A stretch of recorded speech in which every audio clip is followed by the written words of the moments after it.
ፎል ላይ ለምን ቤት ለመሸጥ ጥሩ ጊዜ የሚሆነው? ብዙዎቹ ስፕሪንግ ወቅት የመሸጥ ወቅት ነው ይላሉ። ግን አዋቂ ሻጮች የተጠናቀቁ ገዢዎችን እንቅስቃሴ የሚያደርጉበት ወቅት ፎል መሆኑን ያውቃሉ። ፎል ብዙ ጊዜ እንደ ቤት መሸጫ ወቅት አይታወቅም። ግን እውነቱ ይሄ ነው።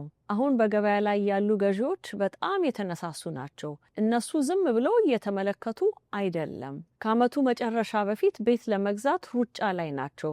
በዚህ ጊዜም ሌሎች ሻጮች እስከ ስፕሪንግ ሲጠብቁ ፎል ላይ ገበያ ላይ ያወጣው ሻጭ ውድድር አይበዛበትም። ያለፈው ዓመት ኦክቶበር ላይ በፌርፋክስ የሚኖሩ ደንበኞች ቤታቸውን ከሌበር ዴይ በኋላ በገበያ ላይ አወጡ።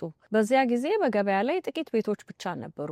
ይህንም ስለተዘጋጀን የውድድር ጥቅም ፈጠረ። በሁለት ሳምንታት ውስጥ 2 ጠንካራ የሆኑ ኮንትራቶች አገኙ።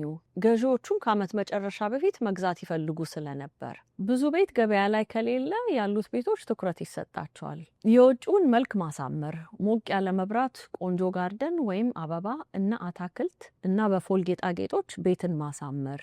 የበለጠ መረጃ ከፈለጉ ፎል ፕላን ብለው ይደውሉልኝ።